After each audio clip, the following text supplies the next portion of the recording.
La dette publique, encore et toujours la dette publique. Il faut moins de dette publique. Dette publique, dette publique, dette publique. Oui, on a compris.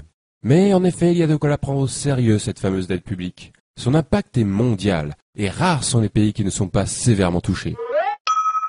La preuve, la dette publique mondiale n'a cessé d'exploser au cours de ces dernières décennies.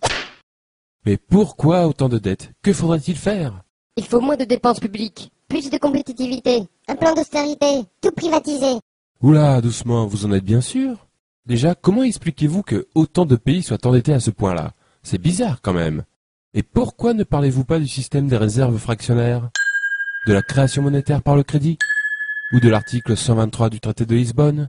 Il me semble que c'est important. Hein, quoi? Hein? Je vois, vous ne savez pas ce que c'est. Eh bien, dans ce cas-là, il va falloir que je vous explique.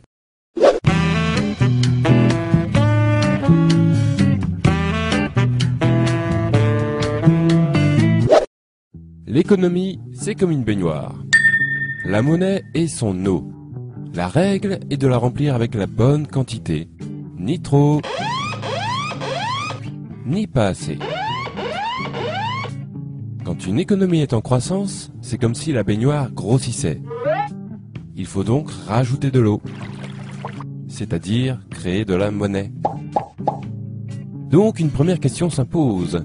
Comment est créée la monnaie? Les robinets de l'économie, ce sont des banques très particulières, normalement publiques, que l'on appelle les banques centrales. Elles peuvent créer et détruire la monnaie à volonté, et donc remplir ou vider l'économie. La monnaie créée par ces banques s'appelle la monnaie centrale. Mais, petite astuce, il existe un deuxième robinet, constitué des banques commerciales, c'est-à-dire les banques privées. Cependant, ce robinet fonctionne d'une manière un peu particulière. Je vous explique. Lorsque l'on fait un emprunt dans une banque, la plupart des gens s'imaginent que la banque donne une partie de l'argent qui est dans ses coffres. Eh bien, pas du tout. La banque va en réalité créer l'argent qu'elle prêtera par une simple écriture comptable. Cet argent sera détruit au fur et à mesure que le prêt sera remboursé. Ce procédé se nomme tout simplement la création monétaire par le crédit.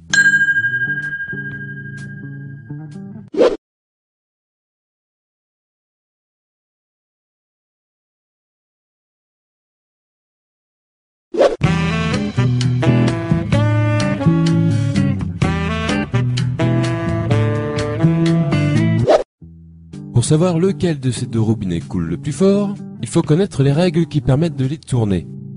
Première règle, l'article 123 du traité de Lisbonne. Il fut un temps où les États se finançaient auprès de leur banque centrale et faisaient donc couler le premier robinet. Autrement dit, les banques centrales créaient l'argent dont les États avaient besoin pour combler leur déficit. Ce que l'on appelle aussi faire tourner la planche à billets.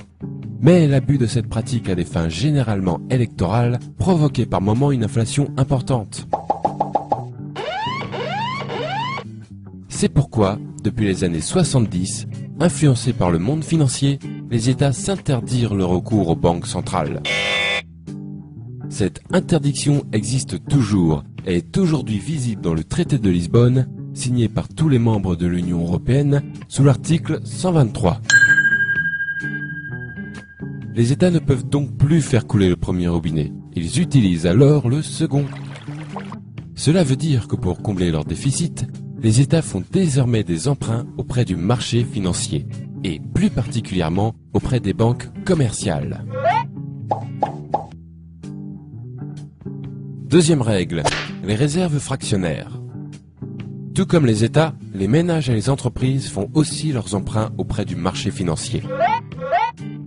Cela garantit alors pour les banques commerciales beaucoup d'argent à prêter en perspective. Mais disposent-elles de suffisamment de fonds pour cela? A priori oui, car comme nous l'avons vu, les banques commerciales créent l'argent qu'on leur emprunte. Mais il existe une limite, que l'on appelle le taux de réserve. La création ne peut avoir lieu que si la banque possède une certaine quantité de monnaie centrale. Cependant, cette limite est franchement souple, puisque, au final, les banques commerciales peuvent créer et prêter plus de 6 fois ce qu'elles possèdent en monnaie centrale. Et si malgré cette souplesse, elles sont tout de même à court, pas de souci, puisqu'elles sont autorisées à emprunter autant que nécessaire auprès des banques centrales. Cela laisse donc pas mal de liberté au second robinet. Ce système plutôt méconnu s'appelle le système des réserves fractionnaires. Il est pourtant répandu dans le monde entier.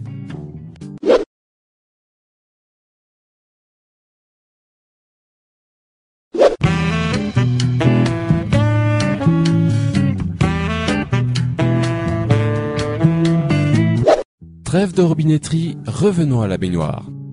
Nous venons de voir que le premier robinet ne sert plus aujourd'hui qu'à alimenter le second. En d'autres termes, la monnaie centrale ne sert plus aujourd'hui qu'à un rôle de régulation pour les banques. On peut donc comprendre que la baignoire est alors totalement remplie de la seconde eau. Autrement dit, la totalité de la monnaie en circulation prend désormais son origine dans les crédits accordés par les banques. En effet, l'essentiel de la monnaie est de la monnaie dite scripturale, c'est-à-dire de la monnaie issue du crédit. Or, il y a un problème avec cette eau. Elle s'évapore. Et oui, puisque la monnaie provient du crédit, elle disparaît quand ces mêmes crédits sont remboursés.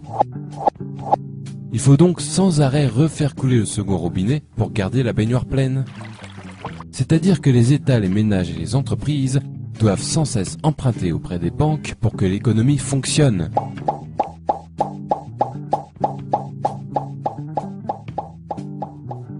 Deuxième problème, cette eau coûte très cher.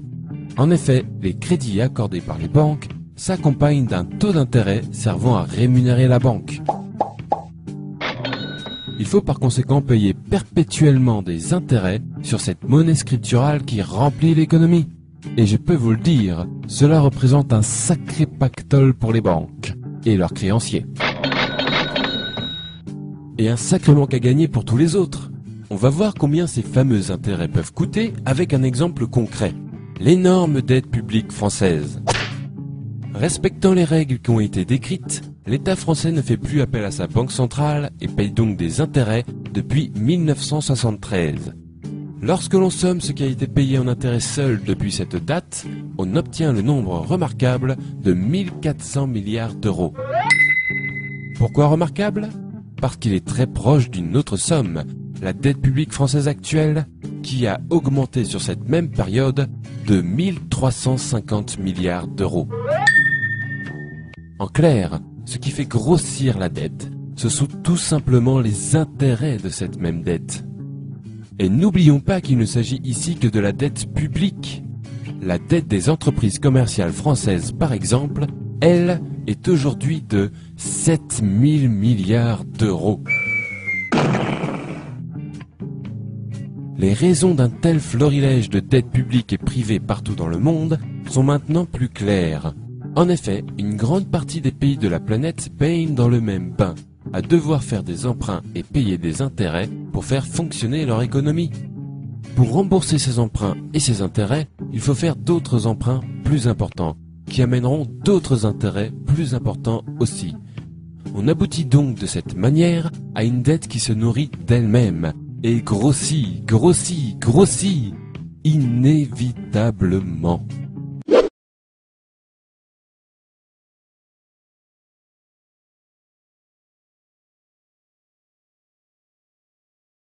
Vous avez déjà dû entendre que la dette publique est provoquée par une mauvaise gestion des dépenses de l'État, ou un manque de compétitivité, et que la seule manière de la résorber est de privatiser l'économie ou d'appliquer des plans d'austérité. Eh bien, sachez que ce sont des conneries. Il est mathématiquement impossible de résorber l'ensemble des dettes publiques et privées sans aborder la question de la création monétaire par le crédit avec intérêt, puisqu'elles en sont les causes naturelles. Si vous voulez résorber la dette, le premier prérequis indispensable est d'arrêter de faire couler le second robinet pour remplir la baignoire et d'utiliser plutôt le premier à bon escient. C'est-à-dire limiter le pouvoir de création monétaire aux seules banques centrales. C'est le seul moyen d'obtenir un système monétaire qui n'auto-alimente pas sa propre dette. Il y a une quarantaine d'années, les États se sont interdits l'accès à leur banque centrale sous prétexte que le premier robinet était parfois utilisé de manière abusive. Nous sommes arrivés aujourd'hui à la situation inverse, où le premier robinet manque cruellement et un autre l'a remplacé, remplissant l'économie de dettes impossibles à rembourser. Tout cela, ne l'oublions pas, au profit des grandes banques et de leurs créanciers. Je trouve déplorable qu'un sujet si crucial ne soit ne serait-ce que débattu par la classe politique, ni ne soit jamais traité dans les grands journaux. Merci de votre attention.